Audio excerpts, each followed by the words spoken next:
वचनामृत पान 97 मोक्षमाला शिक्षा पाठ 54। असूचि कोने केवी? असूचि कोने केवी? असूचि एटले अपवित्रता कोने केवी? कृपालदेवे आ पाठનું શીર્ષક આપ્યું કે अपवित्र कोण છે?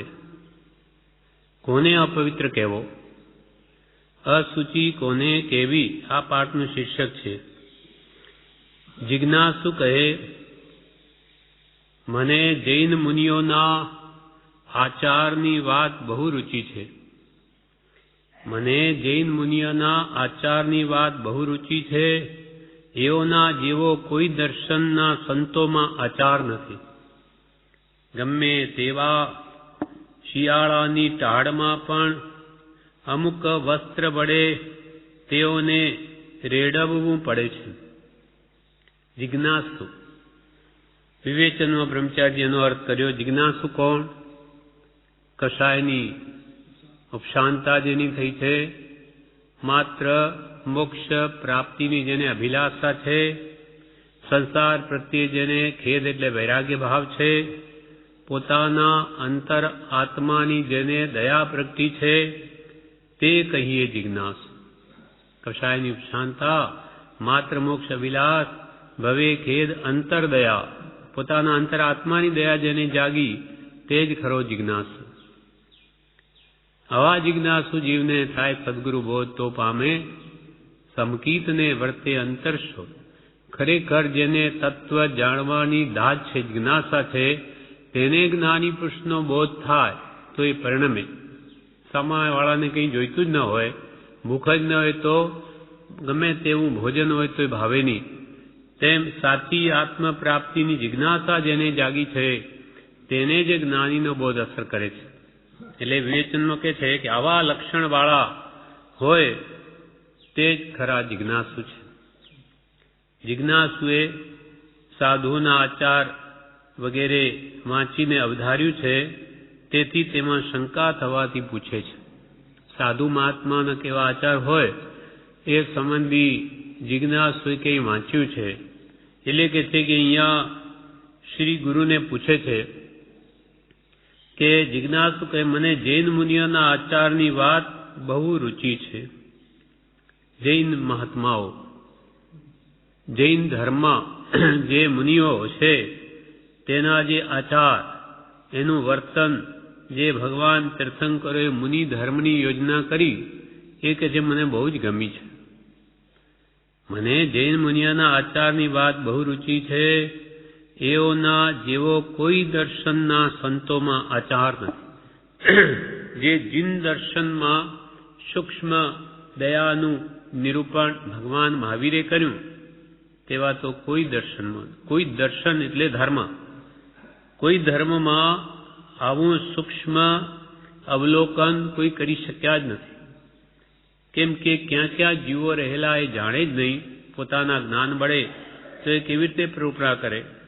પણ ભગવાન તીર્થંકરો તો કેવળ જ્ઞાની હતા, જેના જ્ઞાનથી આ વિશ્વના કોઈ પણ પદાર્થ બહાર નથી. સર્વ લોક અલોક સર્વને કેવળ જ્ઞાનના બળે જાણીને આ સિદ્ધાંત નિર્ણિત કર્યા છે કે ભાઈ ત્યાં ક્યાં શું શું છે એ બધું જાણીને કહ્યું. એટલે એઓના જેવો વિતરાગ માર્ગ ના સર્વજ્ઞ ભગવંતે જે દર્શન પ્રકાશ્યું જૈન ધર્મ, એના જેવો તો આચાર કોઈ સંતોમાં નથી. સંત સંબંધી વિવેચનમાં કે છે, સંત એ સત ઉપરથી આ શબ્દ બન્યો છે. સત એટલે આત્મા. આત્મા જે પામ્યા, આત્માને પામેલા પુરુષ તે જ ખરા સંત છે. અને આવા સંતો જ બીજાને શાંતિ પમાડી શકે. જે પોતે પરમ શાંતિ પદને ઈચ્છીએ જ આપણો સર્વસંમત ધર્મ છે, એ જે પરમ શાંતિ પદને પામ્યા એવા સંત પુરુષો જ બીજાને પણ શાંતિ પમાડી શકે. શાંતિ પમાડે તેને તો સંત કહીએ, હારે તેના દાસ થઈ રહીએ, શાંતિ પમાડે તેને તો સંત કહીએ. ખરી આત્મ શાંતિ, શાશ્વત સુખ શાંતિનો જે માર્ગ બતાવે તે જ ખરા સંત પુરુષો છે. પ્રભુશ્રીને આપણે સંત કહીએ છીએ કેમ કે એને ખરો મોક્ષનો માર્ગ જે કૃપાળદેવે બતાવ્યો એ પોતે પોતાના જીવનમાં આચરી અનુભવી જ્ઞાન પ્રાપ્તિ કરીને આપણને કહ્યું કે આ સત માર્ગ છે, એને આરાધો, કૃપાળદેવને ભજો, એમાં તમારું કલ્યાણ જ છે. અમે કે અનુભવીને કહીએ છીએ આ સાચો માર્ગ છે માટે બતાવી છે. અમને ભવદુઃખ વાલું નથી કે તમને ખોટા માર્ગે ચડાવીને અમે રખડીએ રજડીએ તમે રજડો, એવું અમને પ્રિય નથી. પણ આ માર્ગમાં ભૂલ નથી માટે કહીએ છીએ કે આ પુરુષને તમે ભજો, એમાં તમારું કલ્યાણ છે. પોતે પ્રમાણે જીવન જીવ્યા છે પછી કહ્યું છે. એટલે જૈન મુનિઓના આચારની વાત મને બહુ રૂચિ છે. એઓના જેવો કોઈ દર્શન એટલે કોઈ ધર્મના સંતોમાં આચાર નથી. ગમે હવે કે એ સંત પુરુષો કેવી રીતે આચાર પાળે છે તેનું અહીંયા કૃપાળદેવ થોડીક વાતો કરે છે. તે મહાત્માઓ કેવા હોય જૈન મુનિઓ, ખરા આત્મજ્ઞાની મુનિઓની વાત છે કે ગમે તેવા શિયાળાની ટાઢમાં અમુક વસ્ત્ર વડે તેઓને રેડવું પડે છે. ગમે તેવી ઠંડી હોય તો પણ એમને અમુક અલ્પમાત્ર વસ્ત્ર વડે તેને ચલાવી લેવું પડે છે. એ કંઈ રજાઈ ઓઢી ન શકે, આચાર એ છે. અને વસ્ત્ર પણ બહુ જ જૂજ રાખવાનું કહ્યું. આજે જે પરિગ્રહ વધી પડ્યો છે એ કંઈ ભગવાન તીર્થંકરોની આજ્ઞા નથી. શરીર ઢાંકવા માટે 2 વસ્ત્ર કીધેલા, આચાર નથી પડી શકતો તો નિર્મોહપણે 2 વસ્ત્ર રાખો, ત્યાં સુધી છૂટ આપેલી. પણ જ્ઞાની પુરુષોના ભાવ હોવાથી આ જૈન શાસનની દુર્દશા થઈ અને આજે મુનિઓ પણ પરિગ્રહના રાગી બની ગયા છે. અથવા એ પણ ગાડીઓ ફેરવતા કે પોટલા બાંધીને માણસોને સાથે ઉપાડીને લઈ જતા થઈ ગયા. કેમ કે એમને સાચા માર્ગ બતાવનાર જ્ઞાની નથી. ગુરુ જ્ઞાની હોય તો જ આવો દોષ આવે નહીં. પરિગ્રહ ત્યાગી છે છતાં પછી એમાં પરિગ્રહ હોય તો મૂર્છા થાય. એટલે આખો માર્ગ કાલે આવેલું અનુશાસન મહાવીર શાસનની સી દશા થઈ તે પ્રત્યક્ષ દેખાય છે. એટલે સાચા આત્માની મુનિઓને તો શિયાળાની ટાઢમાં અમુક વસ્ત્ર વડે તેઓને રેડવું પડે છે. એટલે એ સાધુઓને ગમે તેવી ઠંડી હોય તો અલ્પ વસ્ત્રમાં ચલાવી લેવું પડે. પગરખાં જોડા પહેરી શકે નહીં. ઉનાળામાં ગમે તેવો તાપ તપતા છતાં પગમાં તેઓને પગરખાં કે માથા પર છત્રી લેવાતી નથી. ગમે તેવી ભૂમિ તપેલી હોય તો પણ એ પગમાં પગરખાં ન પહેરી શકે, માથે પણ છત્રી ન લઈ શકે. ઊની રેતીમાં આતાપ ના લેવી પડે છે. દિગંબર મહાત્માઓ જ્ઞાની પુરુષો તો ઉનાળામાં ધગધગતી રેતીમાં જઈને ધ્યાન કરે. પુરુષના વખતમાં, બ્રહ્મચારીના વખતમાં અહીંયા અમુક મુનિઓ દિગંબર આવતા તે જ્યાં એકદમ ઉનાળામાં તપેલી રેતી હોય તેના પર જઈને ધ્યાન કરતા. અહીંયા પણ જોયું છે. એટલે તે સમય હતો એવો. એટલે એ લોકો ઉનાળામાં આવી આતાપ ના લે. અને શિયાળાની શાસ્ત્રમાં એમ કહ્યું કે સાચા આત્મજ્ઞાની મહાત્માઓ જેનો દેહાધ્યાસ ઘટ્યો છે એ આવી ભયંકર ઠંડી હોય વિશેષ તો પણ કે જે સમુદ્રની ત્યાં નહીં, પહાડ નદીના કિનારે અથવા પહાડ ઉપર ચડી અને જ્યાં હવા બહુ આવતી હોય ત્યાં ધ્યાન કરે. દેહ દુઃખમ મહાફલમ એમ માને. દેહાધ્યાસ ઘટાડવા જેટલું દેહને દુઃખ પડે તેટલી એમ તો સમતા ભાવ કેળવાય છે. એ મરણ વખતે પછી એ મદદરૂપ થાય છે. મરણની વ્યાધિમાં પણ એ આત્મભાવ ટકી શકે એના માટે દેહને એવી રીતે કસે છે. અને ચોમાસામાં ઝાડ નીચે જઈને ધ્યાન કરે. વરસાદ પડતો હોય એમ આવી રીતે શરીરને કષ્ટ કેમ પડે એવી રીતે અભ્યાસ કરીને સમતા ભાવને કેળવે છે. એટલે ઊની રેતીમાં આતાપ ના લેવી પડે છે. યાવત જીવ ઊનું પાણી પીએ છે. ઠારેલું પાણી જે વિકારો ના આવવા દે એના માટે વિશેષ ઉપયોગી છે. અને પાણીમાં એમાં અનેક જંતુઓ ઉત્પન્ન થયા કરે એ અમુક સમય સુધી પછી એમાં જીવોત્પત્તિ થતી નથી ગરમ પાણીમાં. અને ખાસ કરીને એ શરીરમાં ભાવોમાં વિકૃતિ ના આવવા દે એના માટે શુદ્ધ જળનો પ્રયોગ કરે, ગરમ પાણી જ વાપરે. યાવત જીવ જ્યાં સુધી જીવે ત્યાં સુધી ઊનું પાણી પીએ છે. ગ્રસ્તને ઘેર તેઓ બેસી શકતા નથી. ગ્રસ્તને ઘેર તેઓ બેસી શકતા નથી. સાચા મુનિઓ બેસે છે તો એ યોગ્ય આચાર નથી જ. કેમ કે કૃપાલદેવે કહ્યું કે આ વિવેચનમય બ્રહ્મચારીજી કહ્યું, ગ્રસ્તનું ઘર કાજળની કોટડી જેવું છે, તેથી ડાઘ લાગે. काजल की कोटड़ी में कैसहु सयानो जाय, काजल की एक लीक लागी है पे लागी है. કાજલની કોટડી હોય, ગમે તેવો હોશિયારથી પગ મૂકે તો પણ એને કાળો ડાઘ લાગે ને લાગે જ. એટલે ગ્રસ્તનું ઘર તો મોહથી ભરેલું છે. છોકરા, છૈયા, વ્યવહાર, સ્ત્રી, પુત્રાદિ એ મોહ. ત્યાં મુનિને બેસવાની આજ્ઞા નથી. અને પરિચય જેમ જેમ વધે તેમ તેમ આસક્તિ વધતી જાય. એટલે પછી એને ચારિત્રથી પડવાનો વખત આવે. એટલે ગ્રસ્તનો સંગ મુનિઓને નિષેધ છે. એટલે મુનિઓએ ગ્રસ્તને ઘેર ગોચરી લેવા પૂરતા જાય, પણ ત્યાં બેસી શકે નહીં.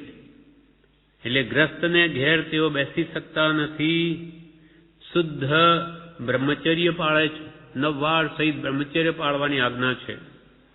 ફૂટી બદામ પણ પાસે રાખી શકતા નથી. કે ભાઈ થોડા વસ્તુ વધી છે ખાવાની, કોઈ આપી દીધી તો એ વધી છે એટલે રાખી મૂકું, કાલે સવારમાં ખાઈશ, આજ્ઞા નથી. જેટલું જોઈએ તેટલું જ લેવાનું, વધારે નહીં. એમ તેઓ ફૂટી બદામ જેવી અર્થાત કોઈ પણ વસ્તુ રાખી શકતા નથી પોતાની પાસે. અયોગ્ય વચન તેઓથી બોલી શકાતું નથી. અયોગ્ય ગાળ દેવી કે ક્રોધાદિ કરવા કરીને ગમે તેમ બોલવું એ પણ મુનિને નિષેધ છે. કેમ કે એ તો આખી જિંદગીની સામાયિક વસરાવે. સમભાવમાં રહીશ, સાચા આત્મજ્ઞાનીની વાત છે. એટલે અયોગ્ય વચન તેઓથી બોલી શકાતું નથી. વાહન તેઓ લઈ શકતા નથી, વાહનમાં બેસી શકતા નથી. એટલે પગપાળા વિહાર કરે. આવા પવિત્ર આચારો ખરે મોક્ષદાય છે. આવા પવિત્ર આચાર એટલે વર્તન જે ભગવંતે નિશ્ચિત કર્યું તે ખરેખર મોક્ષ આપે એવા છે. પરંતુ નવવાડમાં ભગવાને સ્નાન કરવાની ના કહી છે એ વાત તો મને યથાર્થ બેસતી નથી. જિજ્ઞાસુ શું કહે કે આ બીજા બધા તો આચારો બહુ જ સુંદર છે, પણ આ સ્નાન ન કરવું, એ ગમે તેટલો મેલ શરીર પર થયો હોય તો નાહવું નહીં, એ વાત કે મને બેસતી નથી. જિજ્ઞાસુના મનમાં એમ છે બેસતી નથી એટલે કે આમાં મને શંકા રહ્યા કરે કે ભગવાને એમ કેમ કહ્યું હશે, નાહવાની કેમ ના પાડી હશે, એ વાત મને બેસતી નથી. ત્યારે હવે સત્ય કહે. સત્ય એટલે સત્ય વાત કહેનાર એવા સદગુરુ, જેને સત્ય પ્રગટ છે એવા સત્પુરુષો હવે એનો જવાબ આપે છે. સત્ય કહે શા માટે બેસતી નથી? જિજ્ઞાસુ કહે કારણ એથી અસુચિ વધે છે. કે બીજું કારણ કંઈ નથી, પણ એનાથી મલિનતા વધે, મેલ ખૂબ વધે, પછી દુર્ગંધ આવે. એટલે કે મને આ વાત બેસતી નથી કે નાહવાની શા માટે ના પાડી. જિજ્ઞાસુ કહે કારણ એથી અસુચિ વધે છે, શરીરની મલિનતા વધે છે, દુર્ગંધ આવે. ત્યારે સત્ય કહે કઈ અસુચિ વધે છે? જિજ્ઞાસુ કહે શરીર મલિન રહે છે એ, પણ શરીર મેલું રહે, નાય નહીં, ઘણો મેલ ભેગો થાય એટલે પછી એમાંથી દુર્ગંધ આવે એટલા માટે કે નાહવાની કેમ ના પાડીએ છે? જિજ્ઞાસુ છે, સદજાગત જાણવાનું ઈચ્છુક છે, પૂછે છે શંકાથી, એટલે એનું સમાધાન મેળવવું છે કે એનું શું કારણ. હવે સત્ય કહે. સત્ય એટલે શ્રી ગુરુ કહે, સદગુરુ કહે કે ભાઈ, શરીરની મલિનતા અને અશુચિ કહેવી એ વાત કંઈ વિચારપૂર્વક નથી. શરીરના મેલ ને અપવિત્ર કહેવો અથવા શરીરના મેલને લઈને એ વ્યક્તિને અપવિત્ર કહેવો એ વાત કંઈ વિચારપૂર્વક નથી. શરીર પોતે શાનું બન્યું છે એ તો વિચાર કરો. શરીર શાનું બનેલું? કે ભાઈ શરીરમાં મેલ છે એથી એ વ્યક્તિ અપવિત્ર એમ કહીએ તો શરીર બનેલું શાથી છે? સપ્ત દુર્ગંધમય ધાતુનું જ બનેલું શરીર છે.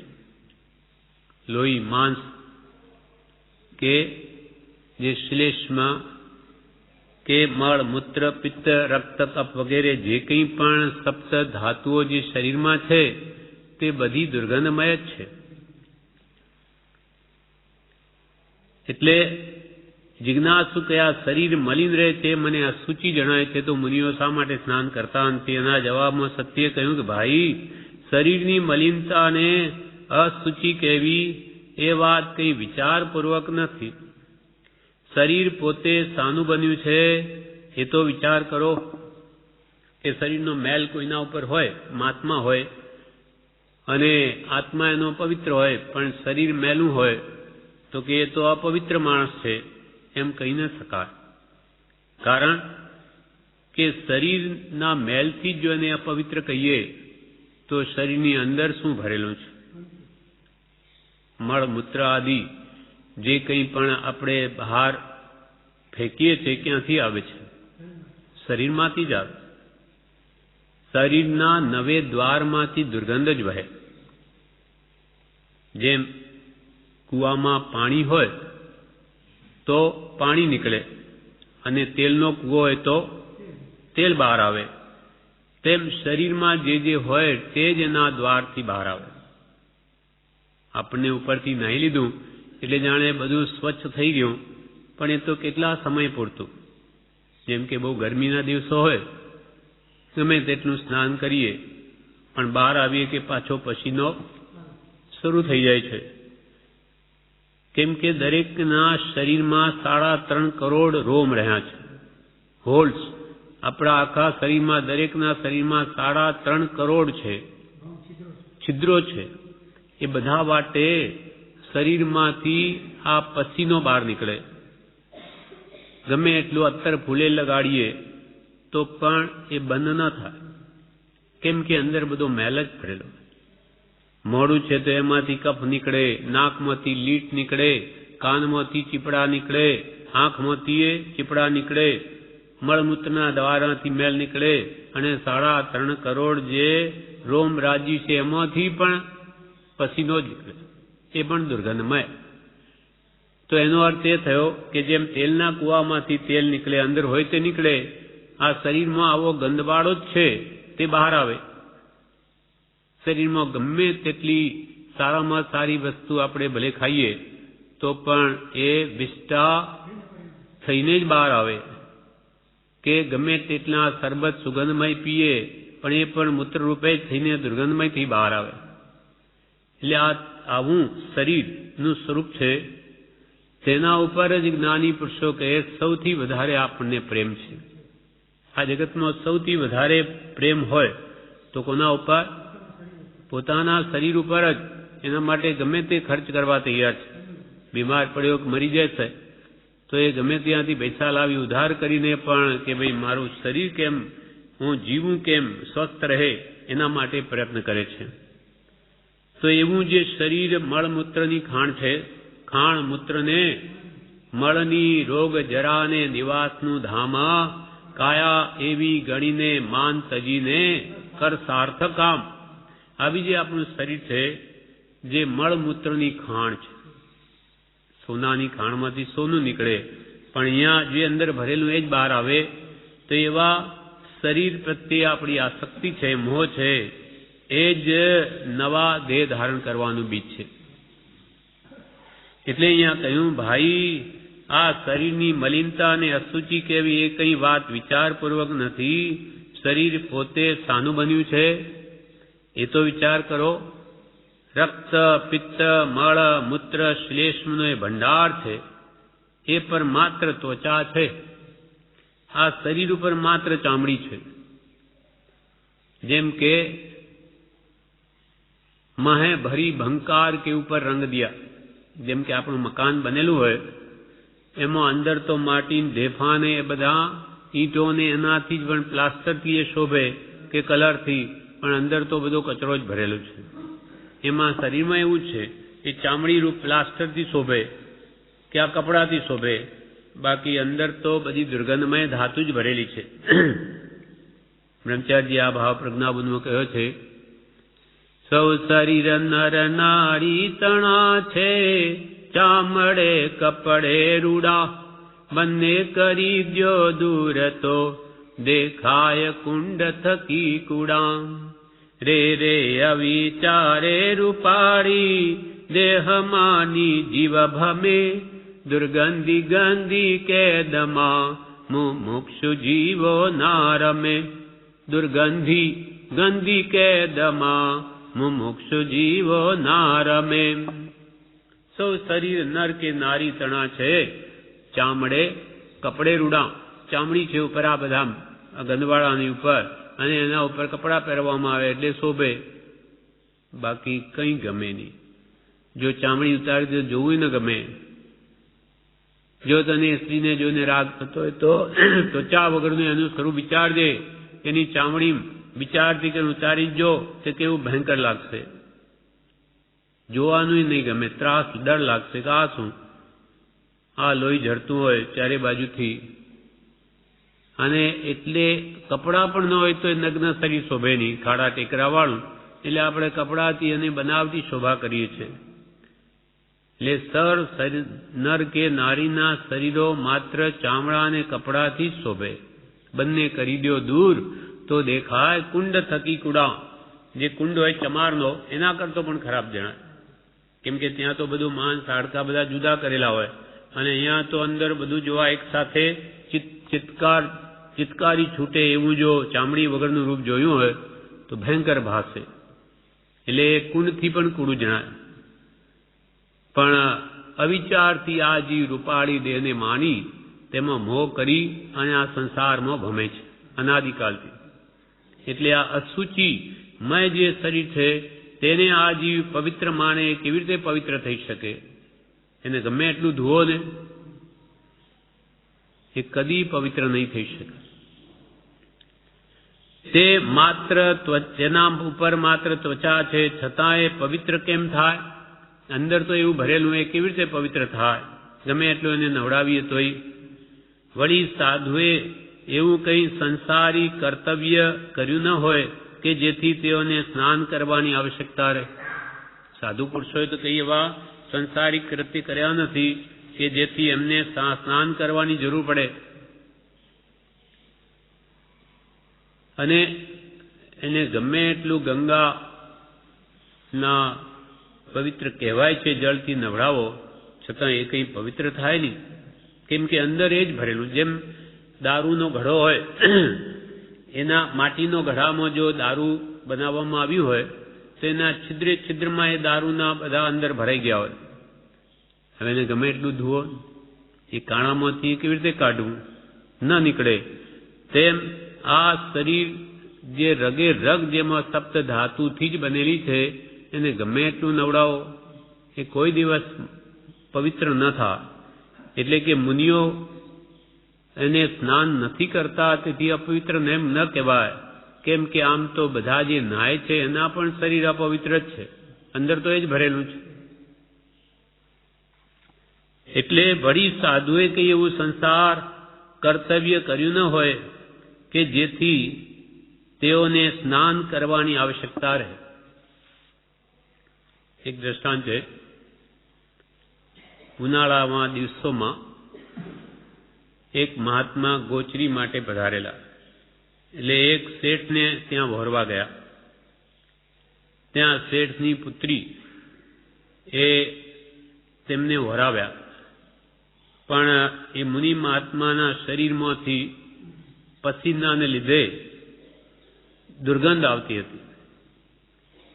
એટલે એના કઈ લગ્ન હતા એ પુત્રીના, એટલે એ તૈયાર થયેલી અને આવું જોયું ને કે આ શું, આ સાધુ કેટલા બધા કે દુર્ગંધથી ફેલાય છે, આ કઈ મહાત્મા છે.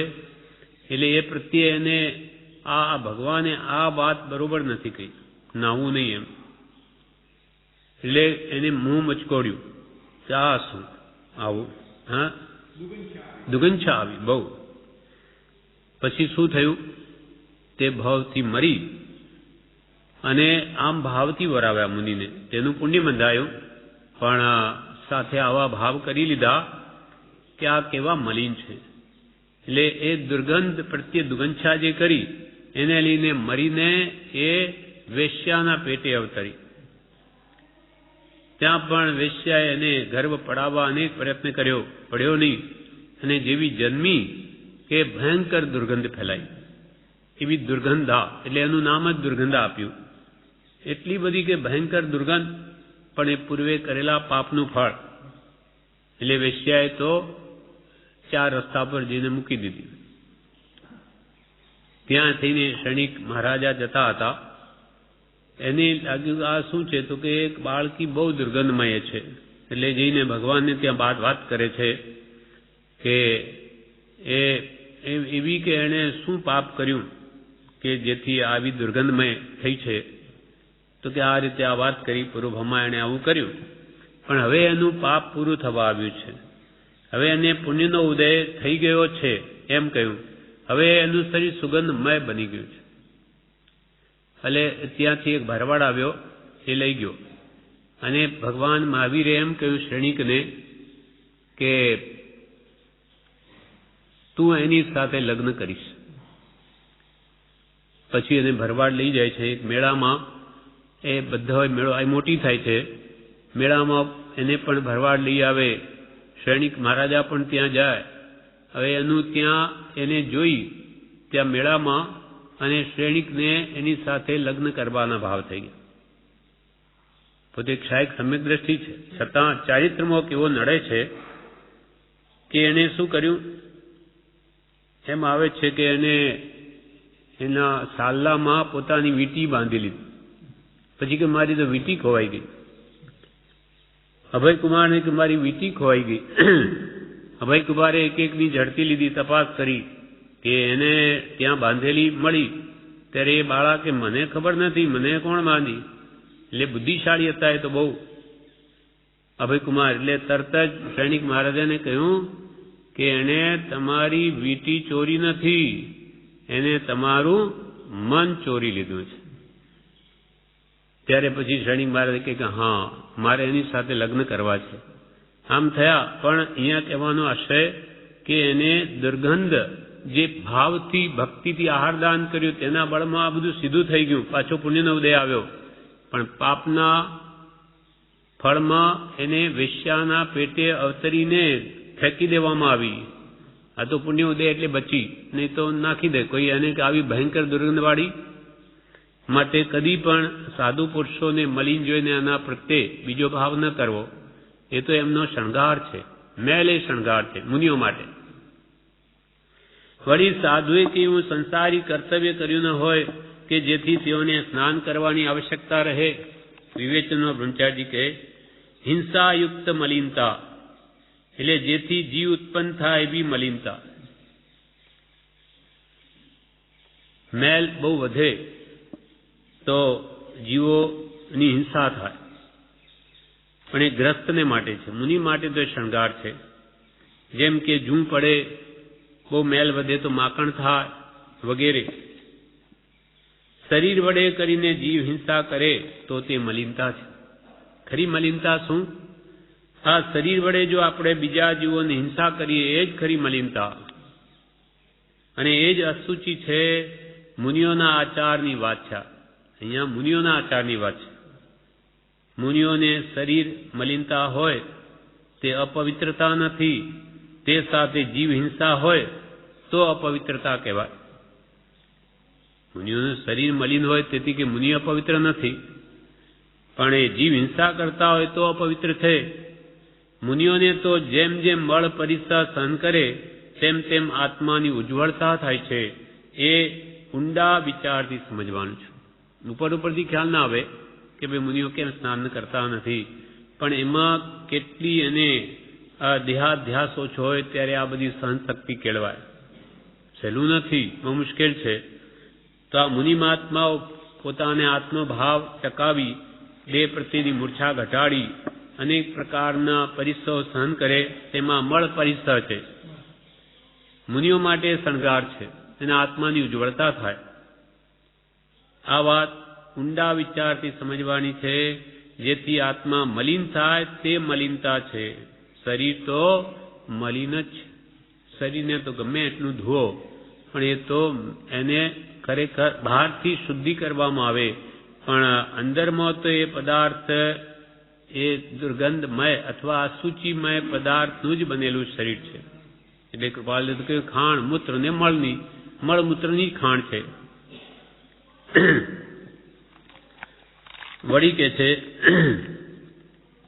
ત્યારે જિજ્ઞાસુ કહે સ્નાન કરવાથી તેઓને હાનિ શું છે? માનો એ સ્નાન કરી લે તો એમાં શું નુકસાન થઈ જાય એ સમજાવો. ત્યારે સત્ય કહે, શ્રી ગુરુ કહે એ તો સ્થૂળ બુદ્ધિનો જ પ્રશ્ન છે.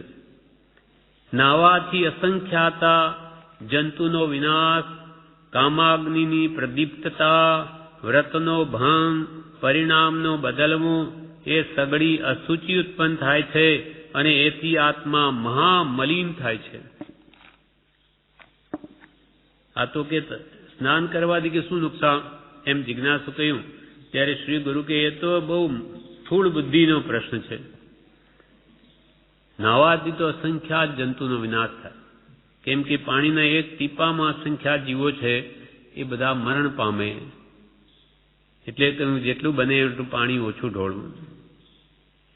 નાવાથી અસંખ્યાતા જંતુનો વિનાશ, કામાગ્નિની પ્રદીપ્તતા, કામ અગ્નિ પ્રદીપ્ત થાય જેથી વ્રતનો ભંગ થાય, ભાવો બદલાય, એ સગડી અશુચિ ઉત્પન્ન કરે છે આવા કાર્યો, અને એથી આત્મા તો મહામલિન. કેમ કે આકાશ જેનો આદર ભાવ ઉપર છે, અને ભાવ બગડવાના આ બધા નિમિત્ત હોય તો એથી તો આત્મા નહાવાથી મહામલિન થયો. એટલે બ્રહ્મચારી કદી સ્નાન કરતા નહીં, છતાં પણ બ્રહ્મચર્યના બળે શરીર ચમકતું જતું. પ્રથમ એનો વિચાર કરવો જોઈએ. પહેલો કે આનો વિચાર કરવો જોઈએ કે નાવાથી કેટલા જીવોને હાનિ થાય, એથી જીવને કર્મબંધ થાય. એટલે કર્મબંધ થાય એટલે એના ફળમાં આત્મા દુઃખી થાય, પોતાનો આત્મા દુઃખ પામશે. એટલે આત્માને માટે શરીર ભલે એક ક્ષણ માત્ર સ્વચ્છ થયું બહારથી, પણ આત્મા તો મહામલિન થયો. પ્રથમ એનો વિચાર કરવો જોઈએ શરીરની જીવ હિંસાયુક્ત જે મલિનતા છે તે અશુચિ છે. જે શરીર વડે જીવોની હિંસા થાય એ જ ખરેખર મલિનતા છે. જીવ હિંસાયુક્ત જે મલિનતા છે તે અશુચિ છે. અન્ય મલિનતાથી તો આત્માની ઉજ્જવળતા થાય છે. એ તત્વ વિચારે સમજવાનું છે. અન્ય મલિનતા શરીરાદિ તો આત્માની ઉજ્જવળતા છે, તે તત્વ વિચાર વડે સમજવાનું. નાની પુરુષનું જે રહસ્ય સમજાવે એ વડે આ વાત સમજવાની છે. નાવાથી વ્રત ભંગથી આત્મા મલિન થાય છે, અને આત્માની મલિનતા એ જ અશુચિ છે. નાવાથી કામાગ્નિ વગેરે પ્રદીપ્ત થઈ વ્રતનો ભંગ થાય, જેથી આત્મા મલિન થાય આત્મા, અને આત્માની મલિનતા એ જ ખરી અપવિત્રતા છે. સૂક્ષ્મ વિચાર એટલે વિવેચનમાં જેમ જેમ હું સૂક્ષ્મ વિચારથી ઊંડો ઉતરું છું, તેમ તેમ તમારા તત્વના ચમત્કારો મારા સ્વરૂપનો પ્રકાશ કરે છે. જેમ જેમ સૂક્ષ્મ વિચારથી તમારા તત્વના રહસ્યને જાણવાનો પ્રયત્ન કરું તેમ તેમ તમારા જેમ જેમ સૂક્ષ્મ વિચારથી ઊંડો ઉતરું છું તેમ તેમ તમારા તત્વના ચમત્કારો મારા સ્વરૂપનો પ્રકાશ કરે કે આ બધું પૌદ્ગલિકમાં આનંદ માની અને મારા આત્માને મલિન કરું છું, પણ એનો ત્યાગ કરું તો મારો આત્મા કર્મબંધથી બંધાયેલી છૂટે, તેથી મારો આત્મા ઉજ્જવળ થાય છે, નિર્મળ થાય છે. સૂક્ષ્મ વિચાર એટલે આત્માનો વિચાર હોય તો જીનેશ્વરના કથનથી બોધ અને અતિ આનંદ થાય. સૂક્ષ્મ વિચારે આત્માને કયું કલ્યાણરૂપ એ રીતે જો વિચારે નિર્મળ બુદ્ધિએ જીનેશ્વરના કથનથી, તો એને એના બોધથી એને ઘણો ઘણો આનંદ થાય. મુનિઓ મલિન શરીરવાળા હોવા છતાં જ્ઞાન હોય તો પવિત્ર ને પૂજ્ય છે એવો ચમત્કાર છે, માટે અત્યાનંદ થાય છે. મુનિઓ ભલે ને બહારથી શરીર મલિનતા હોય, પણ એમનો આત્મા જ્ઞાન વડે ઉજ્જવળ હોય તો એમાં તો આત્મચૈતન્ય ચમત્કાર પ્રગટ થાય છે, જે સૃષ્ટિના લક્ષ્યમાં જ નથી. એ તો બહારનો મેલ જ જુએ, પણ અંદરનો મેલ એનો નીકળી ગયો.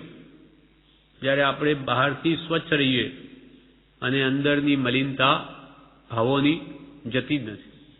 દ્રવ્ય અને ભાવ બે મલિનતા છે આપણામાં, એને લઈને જ્ઞાન પ્રગટ થતું નથી. અને એ લોકોનું ભલે ને દ્રવ્યથી મલિનતા જણાય આત્મજ્ઞાની મહાત્માઓને, પણ અંતરાત્મા એમનો શુદ્ધ હોય, પવિત્ર હોય, એટલે જ્ઞાન પ્રાપ્તિ થાય છે. એટલે મુનિઓ મલિન શરીરવાળા હોવા છતાં જ્ઞાન હોય તો એ પવિત્ર પુરુષો છે અને પૂજ્ય છે એવો ચમત્કાર છે, માટે અત્યાનંદ થાય છે. એટલે જિજ્ઞાસુને શ્રી ગુરુએ શું સમજાવ્યું કે આ જીવોની જે અહિંસા સ્નાન વડે થાય છે ત્યાં આત્મા મલિન થાય છે, બહારની મલિનતાથી એનો આત્મા મલિન થાય નહીં. જ્ઞાની પુરુષોનો અન્ય મલિનતાને સમતા ભાવે સહન કરે એથી તો આત્માની ઉજ્જવળતા થાય છે. પણ એ વાત કે જે તત્વ વિચારે સમજવાનું છે, નાવાથી વ્રતભંગથી આત્મા મલિન થાય છે, અને આત્માની મલિનતા એ જે અસુચિ છે. હવે જિજ્ઞાસુ ફરી પ્રશ્ન કરે,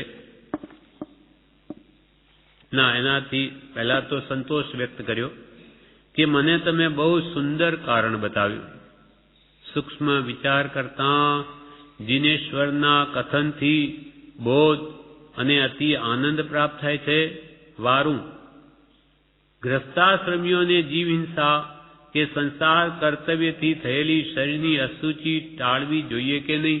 મુનિઓનું કે સમજ્યા જિજ્ઞાસુ કે આ પ્રમાણે એમને કોઈ સંસાર કૃત્ય કર્યું નથી, માટે એમને કોઈ નાહવાની જરૂર નથી. પણ આ ગ્રસ્તાશ્રમમાં રહેનારા શ્રાવકોને જે જીવ હિંસા થાય છે એમના વડે, કે સંસાર કર્તવ્ય પણ થાય છે, તો એથી એમને શરીરની અસુચિ ટાળવી જોઈએ કે નહીં?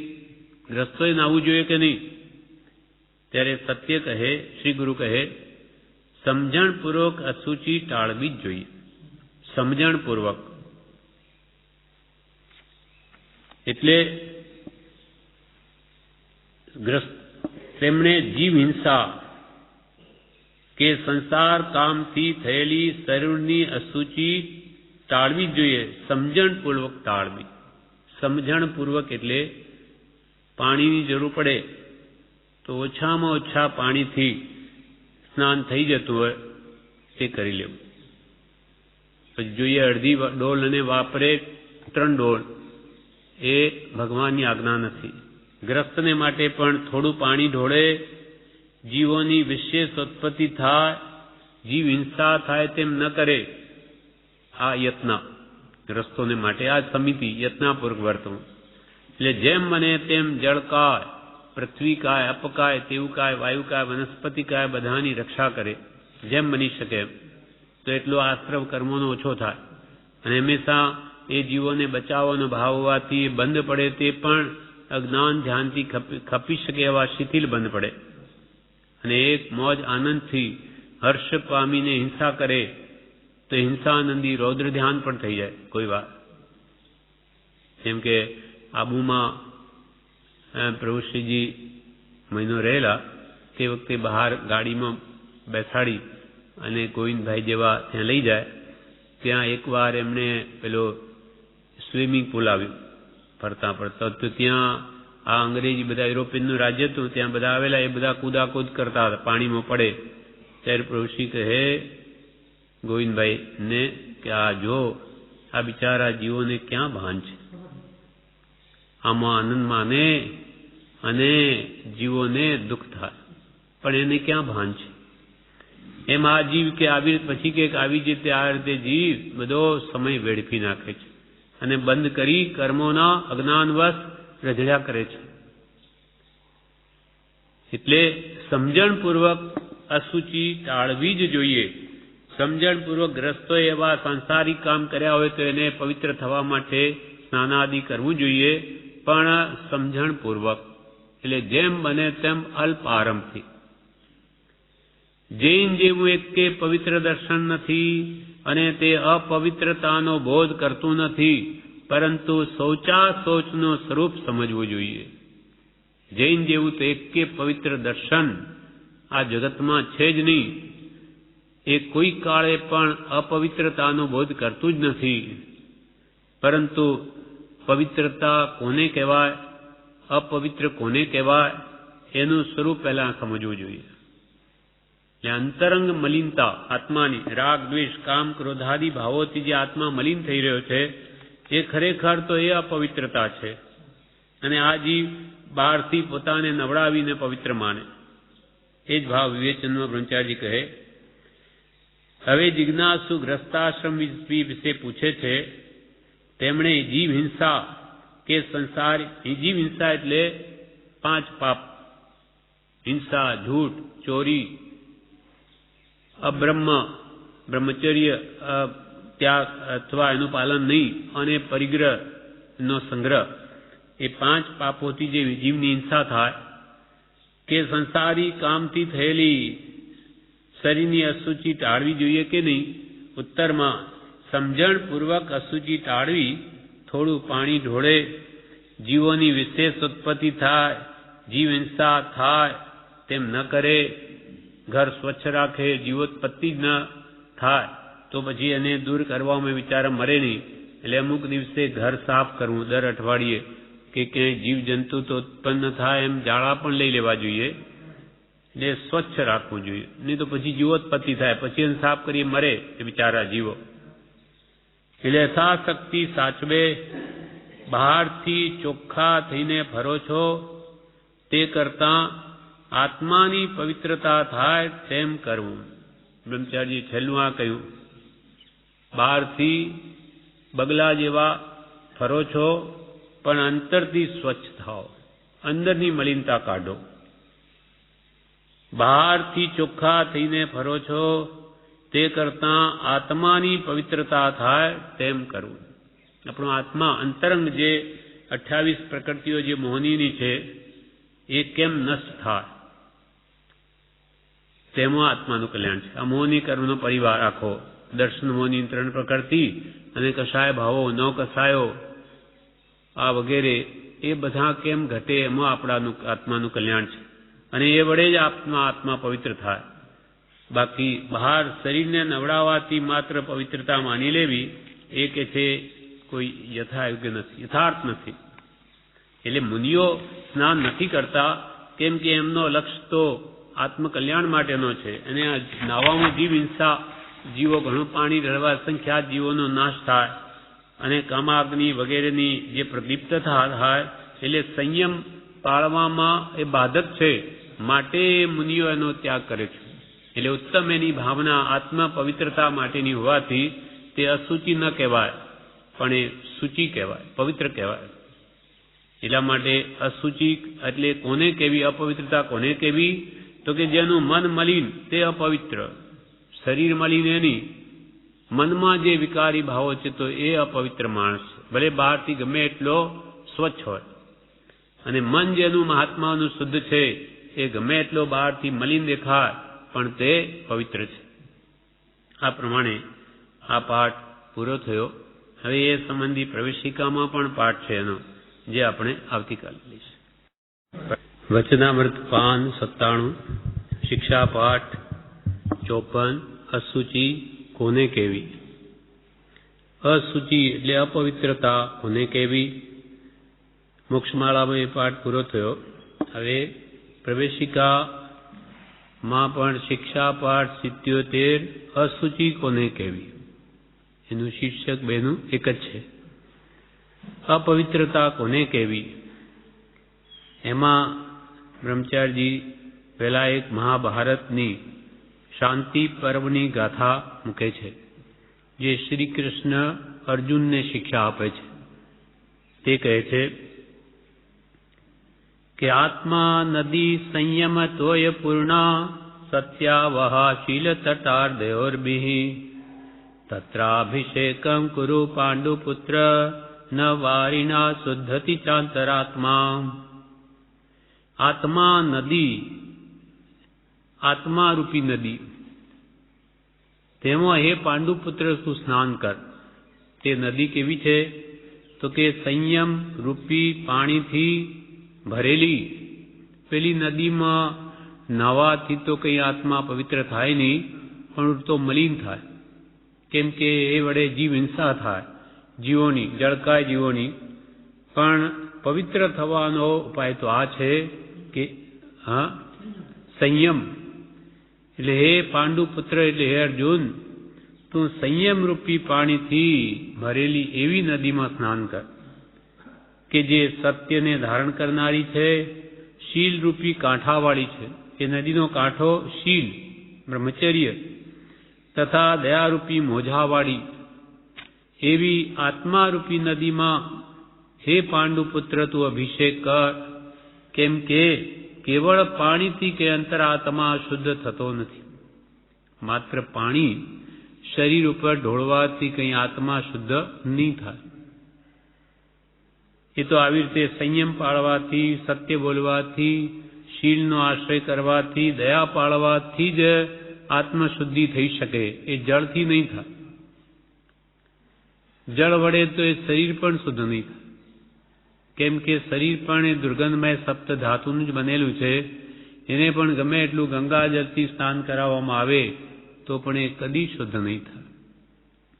એ જ વાત બ્રહ્મચારીજી અહીંયા વધારે સ્પષ્ટ કરે છે. 12 ભાવનામાં છઠ્ઠી અશુચિ ભાવના છે. સર્વ અશુચિ વસ્તુઓમાં વધારે અશુચિ રૂપ તથા અશુચિથી ઉત્પન્ન થયેલ અને અશુચિ ઉત્પન્ન કરનાર એક આ શરીર છે. સર્વાંગે તે અશુચિ રૂપ છે, જેના સર્વાંગો અપવિત્ર જ છે. 12 ભાવનામાં છઠ્ઠી અશુચિ ભાવના ભગવંતે ઉપદેશી કે જેથી આ શરીર પર આપણો જે તીવ્ર રાગ છે, મોહ છે, અત્યંત સૌથી વધારે તે એનું ઘટે કે મટે, તેના કારણે એને શરીરનું વાસ્તવિક સ્વરૂપ આ અશુચિ ભાવનામાં બતાવવામાં આવ્યું છે. કે સર્વ અશુચિ એટલે અપવિત્ર વસ્તુઓમાં વધારે અશુચિ રૂપ, સર્વથી વધારે અપવિત્ર તથા અશુચિથી જ ઉત્પન્ન થયેલું, રજ અને વીર્યથી ઉત્પન્ન થયેલું શરીર અથવા પંચધાતુથી અથવા સપ્ત દુર્ગંધમય શરીરમાં માંસ, લોહી, પરુ, મળ, શ્લેષ્મ, મળમૂત્ર વગેરે એ બધી સૌથી અપવિત્ર સપ્ત ધાતુઓનું જ આ બનેલું શરીર છે. એટલે એને જે કંઈ પણ વસ્તુ એને અડે તે બધી અશુચિમય થઈ જાય. એટલે સર્વ અશુચિ પદાર્થોમાં વધારે અશુચિ રૂપ તથા અશુચિથી જ ઉત્પન્ન થયેલ અને અશુચિ ઉત્પન્ન કરતા એને જે કંઈ પણ સારામાં સારી સુગંધમય વસ્તુ હોય એ પણ અડે એને કે એ પણ અશુચિ થઈ જાય. ગમે એટલા અંતર ફૂલેલ હોય પણ શરીરનો સ્પર્શ થયો કે એ પણ દુર્ગંધમય બની જાય. ગમે એટલી વસ્તુ ખાવામાં આવે સુગંધમય કે બદામ, પિસ્તા ગમે તે ખાઓ, પણ એને શરીરનો સ્પર્શ થયો એટલે એને વિષ્ઠા બનાવી દે. એટલે જે શરીર અશુચિ ઉત્પન્ન થયેલું અને એને જે અડે તેને પણ અશુચિમય બનાવનાર અને સર્વ અશુચિ પદાર્થોમાં વિશેષ અશુચિમય એવું આ શરીર છે. અને એનો કોઈ એક પણ અંગ એવું નથી કે જે પવિત્ર છે. સર્વાંગે તે અશુચિ રૂપ છે. પાણી વડે તે અશુચિપણું ટળે તેમ નથી. અને આખા સમુદ્રથી ધોઈ નાખ્યું હોય તો પણ શરીરનો જે સ્વભાવ જ છે મળમૂત્રાદિ ખાણ મૂત્રને મળની એ કેવી રીતે શુદ્ધ થાય? પાણી વડે તે અશુચિપણું ટળે તેમ નથી. મળનો બનાવેલો ઘડો મળથી ભરેલો હોય, કાણાવાળો હોય, ચારે તરફથી મળ ઝરતો હોય, તેને પાણીથી ધોઈએ તો પણ પવિત્ર શી રીતે થાય? જેમ કે દારૂ જેમાં બનાવવામાં આવે માટીનો ઘડો, એના હોલ્સ બધા કાણા હોય દારૂના એમાંથી ભરાઈ જાય.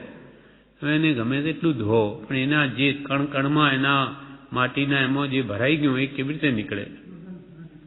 એટલે કે છે એવો જે અશુચિ પદાર્થનું બનેલું આ શરીર છે, એટલે કોઈ મળનો જ બનાવેલો ઘડો હોય અને પાછો મળથી જ ભરેલો હોય, એના અંદર જે રહ્યું હોય એ જ કાણા વડે બધું બહાર આવતું હોય, ચારે તરફથી મળ જ ઝરતો હોય, તેને પાણીથી ધોઈએ તો પવિત્ર શી રીતે થાય? તેવી સ્થિતિ આ શરીરની છે. એ સપ્ત દુર્ગંધમય ધાતુનું જ બનેલું છે અને એમાં ભરેલું પણ એ જ છે. અને જે અંદર ભરેલું છે તે જ એના નવે દ્વારમાંથી પણ બહાર આવે છે. એનો પુરાવો છે કે અંદર એ જ છે, જે છે તે બહાર આવે છે. એટલે એવા શરીરને ગમે એટલા ગંગા જલથી ભલે ધોઈએ તો એ કેવી રીતે પવિત્ર થાય? કપૂર, ચંદન, પુષ્પ, તીર્થનું પાણી, ગંગા જલ વગેરે દેહને અડતા દુર્ગંધવાળા થઈ જાય છે. કપૂર સુગંધી કહેવાય, પણ શરીર પર ચોપડો એની સુગંધી મટીને દુર્ગંધમાં બની જાય. ચંદન સુગંધી કહેવાય, પણ શરીર પર વિલેપન કરો એ પણ એની સુગંધ ચાલી જાય, દુર્ગંધમય બની જાય. કપૂર, ચંદન, પુષ્પ, તીર્થનું પાણી કે ગંગા જલ વગેરે દેહને અડતા જ દુર્ગંધવાળા થઈ જાય. જેને ગંગાજલ પવિત્ર માનવામાં આવે વૈષ્ણવમાં, પણ એ ગંગાજલ જ્યારે શરીરને અડતા જ સ્વયં અપવિત્ર થઈ જાય, તે ગંગા જલ આ દેહને કેવી રીતે પવિત્ર કરી શકે? પોતે જ અપવિત્ર બની જાય. ગંગા જલ વગેરે દેહને અડતા જ દુર્ગંધવાળા થઈ જાય છે. તેવો આ દેહ તે કપૂર, ગંગા જલ આદિથી કેવી રીતે પવિત્ર થાય? આ પાણી જેને પવિત્ર કરે એમ માનીએ છીએ, પણ એ પોતે જ અપવિત્ર થઈ જાય, પછી એ દેહને કેવી રીતે પવિત્ર કરી શકે? જેટલી જગતમાં અપવિત્ર વસ્તુઓ છે તે સર્વ દેહના એક એક અવયવના સ્પર્શથી થયેલી છે. આ ગટર વગેરે કોને લઈને બન્યા? શરીરના કારણે. જેટલી જગતમાં અપવિત્ર વસ્તુઓ છે તે સર્વ દેહના એક એક અવયવના સ્પર્શથી થયેલી છે. મળ, મૂત્ર, હાડકાં, ચામડા, રસ, રુધિર, માંસ, વીર્ય, નસો, કેશ, નખ, કફ, લાળ, લીંટ, દાંત કે જીભની ચારી, ચીપડા, કાનનો મેલ, પરસેવો વગેરેના સ્પર્શ માત્રથી વસ્તુઓ અપવિત્ર થઈ જાય છે. આ બધી જ વસ્તુ એવી છે કે એને કોઈ પણ વસ્તુ અડે કે બધી જ મલિન થઈ જાય, મેલી થઈ જાય, અપવિત્ર થઈ જાય. બેન્દ્રિય આદિથી પંચેન્દ્રિય પર્યંતના પ્રાણીના દેહના સંબંધ વગર જગતમાં અપવિત્રતા જ ક્યાંથી? એકેન્દ્રિય જેવો તો આ ઝાડપાન છે, એમાં મળમૂત્રાદિ નથી, એટલે બેન્દ્રિયથી લગાવી અળસિયા, કર્મિયા, જેમાં ચામડા, માંસ વગેરે ઉત્પન્ન થઈ જાય શરીરમાં, તે બેન્દ્રિયથી આદિથી પંચેન્દ્રિય સુધીના પ્રાણીના દેહના સંબંધ વગર જગતમાં અપવિત્રતા જ ક્યાંથી થાય? દેહને પવિત્ર કરવાને ત્રણ લોકમાં કોઈ પદાર્થ નથી, કોઈ એવી વસ્તુ જગતમાં નથી કે આ દેહને પવિત્ર કરી શકે. ત્રણેય લોકમાં, ત્રણ લોકમાં દેહને પવિત્ર કરવાને કોઈ પદાર્થ નથી.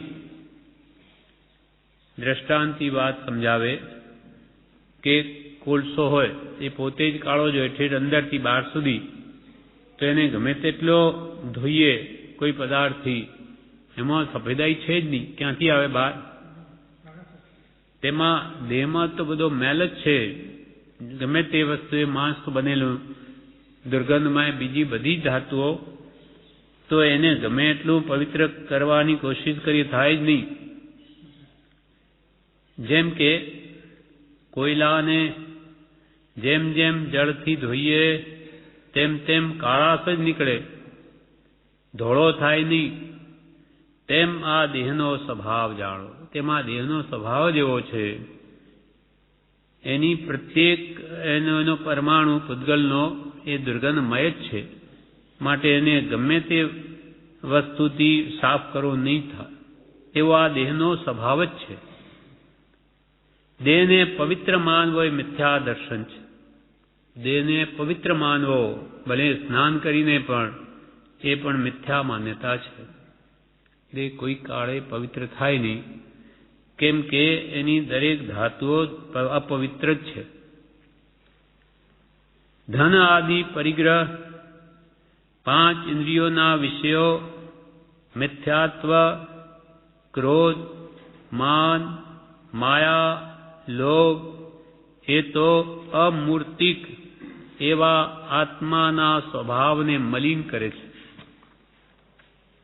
હવે આ શરીર પોતે તો અપવિત્ર છે જ, પણ આત્મા એમાં આવ્યો, કર્મને ઉદય આ દેહમાં જન્મ લીધો, એટલે આ આત્મા પણ અજ્ઞાનવશ આ દેહમાં મૂર્છા કરે છે, મારા પણ માને, તેને લઈને એ પણ મલિન થાય. ધન આદિ પરિગ્રહ, ધન પૈસો એકઠો ભેગો કરવો, એ પરિગ્રહ મેળવવો, અને 5 ઇન્દ્રિયના વિષયો અને મિથ્યાત્વ, ક્રોધ, માન, માયા કે લોભ, એ બધા જ એવા છે કે અમૂર્તિક, જે અરૂપી એવો આત્મા છે તેને પણ મલિન કરે છે. આત્માને અધમ કરે છે, નિંદ્ય કરે છે, દુર્ગતિમાં લઈ જાય છે. આ ધનાદિ પદાર્થો મૂર્છા, મમત્વ, મારાપણું કરાવી, આત્માનું ભાવ મરણ કરાવી, એના ગુણોને હણી એને દુર્ગતિમાં લઈ જાય. એવા 5 ઇન્દ્રિયના વિષયો આ શરીરમાં પ્રગટેલા, એમાં પણ જીવને મૂર્છા, મોહ, મમત્વ, રાગ થઈ અને આત્માની અધોગતિ કરાવે છે. મિથ્યાત્વ, અજ્ઞાન વશ આ જીવ પોતાને માને, દેહને પોતાનું માને, અને એ વિષયો મેળવવા માટે ક્રોધ, માન, માયા, લોભાદિ કરે, આ શરીરમાં જન્મ લઈ, અને અમૂર્તિક એવા આત્માના સ્વભાવને જ મલિન કરી નાખે છે. આત્માનો સ્વભાવ તો રાગદ્વેષ રહી છે, એને રાગદ્વેષ વાળો કરી દે છે આ શરીરમાં જન્મ લઈને. એટલે આ બધા પદાર્થો વિષય કસાર એ આત્માને પણ અધમ કરે છે, નિંદ્ય કરે છે, નિંદવા યોગ્ય કરે છે, અને અંતે આ દેહમાંથી આત્માનો કાળ પૂરો થાય કે પછી ત્યાંથી એને દુર્ગતિમાં લઈ જાય છે. તેથી કામ, ક્રોધ, રાગ આદિ છોડી આત્માને પવિત્ર કરો, દેહ પવિત્ર નહીં થાય. માટે જ્ઞાની પુરુષો કે આ આત્માને અપવિત્ર કરે છે એવા ક્રોધ, માન, માયા, લોભાદિ છોડો, કે શરીર પર તે પ્રત્યેનો મમત્વ ભાવ છોડો. હું દેહાદિ સ્વરૂપ નથી, તે સ્ત્રી, પુત્ર આદિ કોઈ પણ મારા નથી. શુદ્ધ ચૈતન્ય સ્વરૂપ અવિનાશી એવો હું આત્મા છું. એમ આત્મભાવના કરતા રાગ દ્વેષનો ક્ષય થાય. બાકી તો આ શરીર તો કે છે કદી પવિત્ર નહીં થાય, પણ આ શરીરના નિમિત્તે જે તારો આત્મા એના પ્રત્યે રાગદ્વેષ કરીને મલિન થયો, અને કામ, ક્રોધાદિ, રાગદ્વેષાદિમાં એ મંડી રહે છે, એ ભાવોને કાઢ તો તારો આત્મા પવિત્ર થઈ શકશે, બાકી દેહ કદી પવિત્ર નહીં થાય. તેથી કામ, ક્રોધ, રાગ આદિ છોડી આત્માને પવિત્ર કરો, દેહ પવિત્ર નહીં થાય. ધન સંપત્તિ છે તે આત્માને કામ, ક્રોધ, લોભ, મદ, કપટ, મમતા, વૈર, કલહ, મહાઆરંભ, હિંસા, મોહ, ઈર્ષા, અતૃપ્તિ આદિ હજારો દોષ ઉત્પન્ન કરાવનાર છે. એ આખો મનુષ્ય ભાવ અજ્ઞાનવશ જીવો આ ધન સંપત્તિ મેળવવા માટે પૂરો કરે છે. પણ એ ધન સંપત્તિ આત્માને કેવા કેવા દોષોમાં લઈ જાય છે. ધન સંપત્તિ છે તે આત્માને કામ, ક્રોધ, લોભ, મદ, મોહ માં ઢસડે છે. પૈસા હોય તો વિશેષ 5 વિષયો જે કામ કહેવાય તેમાં વિશેષ પ્રવૃત્તિ કરે અજ્ઞાનવશ, તેમાં સુખ માની, અને એમાં કંઈ વિઘ્નરૂપ થાય તો ક્રોધ આવે. વિશેષ ધનાદિ મળે પછી માન, કશાય વધે, મોટાઈની ઈચ્છા થાય, અને ધનાદિ મેળવવા માયા કપટ કરે, લોભ કરે, અને પછી મળ્યા પછી મમતા કરે, મારું, એને સાચવે, મારું માની, અને અનેક પ્રકારના એના સાચવા માટેના પ્રયત્ન કરીને પોતે કર્મ બાંધે. બધો સમય વ્યર્થ ખોઈ દે.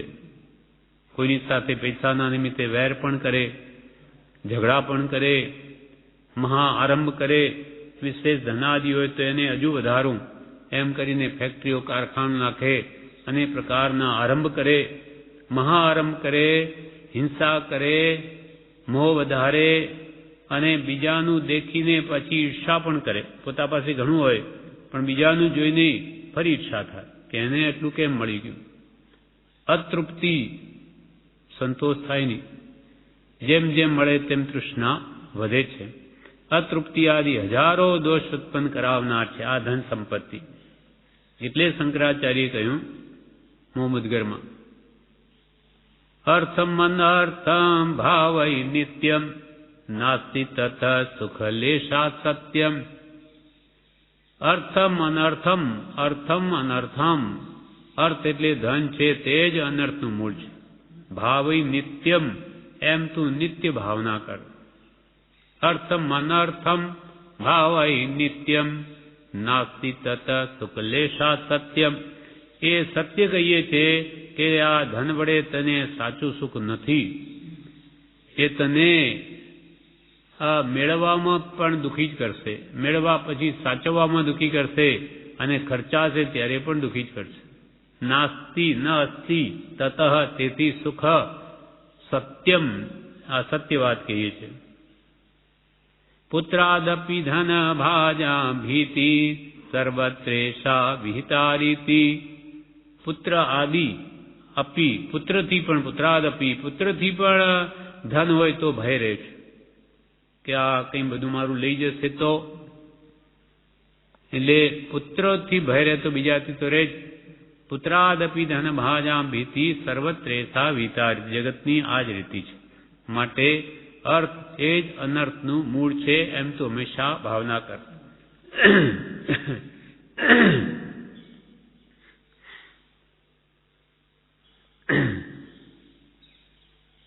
એમ એવો, અને વળી સમસ્ત આર્ત નિંદ્રા, દુર્ધાન અને મહાભય ઉપજાવનાર એક ધન છે. પહેલા તો હજારો દોષો ઉત્પન્ન કરનાર છે. આ લોક અને પરલોક સંબંધી સમસ્ત દોષો, આર્ત, ચિંતા, દુર્ધ્યાન અને મહાભય ઉપજાવનાર એક ધન છે. એવો નિર્ણય કરી વારંવાર ચિંતન કરો. એક દિવસ એમ ખાલી વિચારવાથી ધન પ્રત્યેની આસક્તિ નહીં તૂટે, મોહ મટે નહીં. કેમ કે લોભ એ તો અનાદિનો મોટામાં મોટો શત્રુ છે, અને કસાયોમાંથી સર્વથી છેલ્લો જાય. એટલે કે છે કે આ વાતને પહેલા તો આ ધન વડે આ લોકમાં પણ જીવ પરિગ્રહથી દુઃખી થાય, અને પરભવમાં પણ એ દુર્ગતિ જાય. પરિગ્રહાનંદી રૌદ્ર ધ્યાન કહ્યું છે. બ્રહ્મચારીજી વિવેચનમાં એમ લખ્યું છે, મોક્ષમાળા વિવેચનમાં, કે હિંસાનંદી રૌદ્ર ધ્યાન તો એને સમજાય કે ભાઈ કોઈ જીવને મારવાથી હિંસા કરીને રાજી થવું એ નરગતિનું કારણ, એ તો વાત બેસે. હિંસાનંદી, મૃષાનંદી, જૂઠ બોલવું એ પાપ છે. તો જૂઠ બોલીને આનંદ માનવો એ પણ સમજાય કે ભાઈ જૂઠ તો એક તો જૂઠ બોલે અને ઉપરથી વળી પોતાની જાતને મોટાઈ માને કે હું કેવો, કે એને મેં જુઓ કે હું ઠગી લીધો એમ બનાવીને. તો એ આ બધા નરગતિના કારણ કયા. પછી ચોરી આનંદી, ચોરી કરીને આનંદ માનવો એ પણ નરગતિનું કારણ સમજાય. પણ ચોથું કારણ પરિગ્રહાનંદી રૌદ્ર ધ્યાન, એ વાત કે જેને નથી સમજાતી. પરિગ્રહ મેળવી અને પાછો આનંદ માનવો કે હું કેટલો હોશિયાર, કે મેં કેટલું બધું ભેગું કર્યું, કેટલું કમાવી લીધું. એ પરિગ્રહાનંદી, પરિગ્રહ મેળવીને આનંદ માનવો એ પણ રૌદ્ર ધ્યાન છે અને એ પણ નરગતિનું કારણ. એટલે આમાં બ્રહ્મચારી કહે છે કે આ ત્રણ તો સમજાય કે હિંસા, જૂઠ, ચોરી કરીને આનંદ માનવો, પણ આ પરિગ્રહ મેળવીને આનંદ માનવો એ વાત નથી સમજાતી. હા, અબ્રહ્મ શું? ના, આમ નથી. 4 પ્રકારે. હા, એ રૌદ્ર ધ્યાન, પરિગ્રહાનંદ એ 4 પ્રકાર કયા ના. એટલે અહીંયા કહેવાનું શું આશય, ધનની જે વાત કરીને કે બીજું બધું સમજાય, પાપ તો બેસે, પણ આ પરિગ્રહ મેળવવામાં શું પાપ? કે ભાઈ એ તો મેં મારી કમાણીથી મેળવ્યું, પણ આ જીવને એ મેળવીને અને આમાં મૂર્છા થાય, બહુ મારાપણું થાય, ખૂબ આનંદ થાય મનમાં કે જુઓ મારો વૈભવ તો જુઓ, મારો બંગલો કેવો છે, એવું પાઠ લખ્યો છે બ્રહ્મચારી પ્રવેશિકામાં. આમ એ તો બીજી પ્રકારે લખ્યો છે. પણ આ જીવને આ ભૌતિક પૌદ્ગલિક પદાર્થ જે પર છે એને સ્વ માનીને એમાં ગાઢ મમતા મોહ કરે તો એનું ફળ નરકગતિ છે.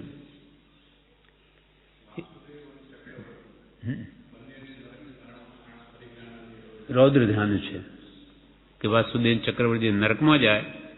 આ શુભમનું તો સ્પષ્ટ આપણને કહ્યું. હા, શુભમ, હા, બે ગયા, બે નરકમાં ગયા, પણ શુભમે તો 12 ખંડ સાધવા કર્યો ને, 6 તો મળ્યા જ છે. 6 તો નહીં, 6 તો બધા સાધે, હું તો 12 સાધુ.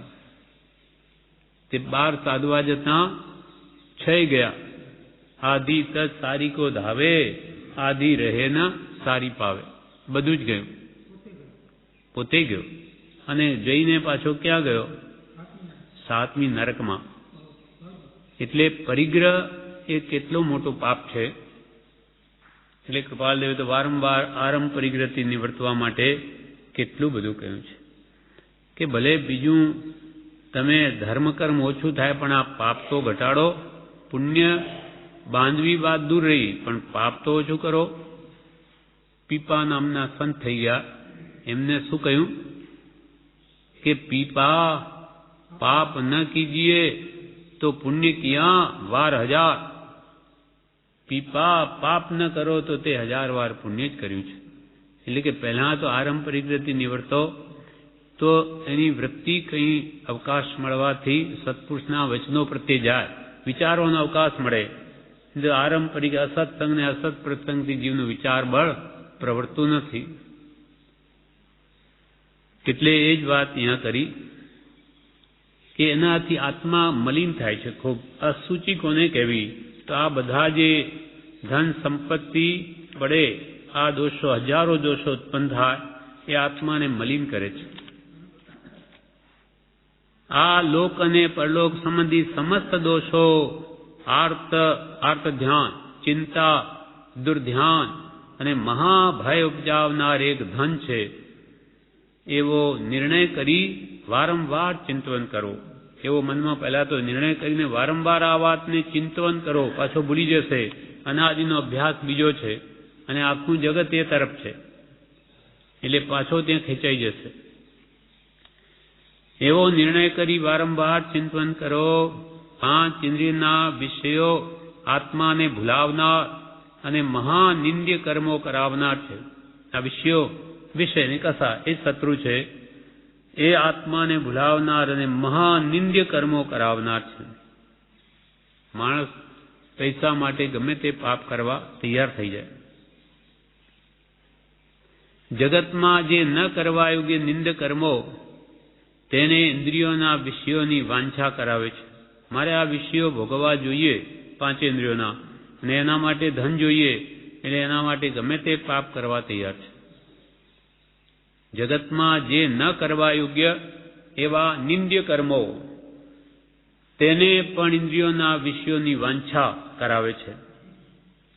દેહનો સ્નેહ તે માંસ, ચરબી ને હાડમાં મહાદુર્ગંધવાળા સડેલા શબ ઉપરનો રાગ છે. તે મહામલિન ભાવનું કારણ છે. શરીર શાનું બનેલું? માંસ, લોહી, પરવાદીનું. હવે એનામાં જીવને રાગ થાય, મોહ થાય.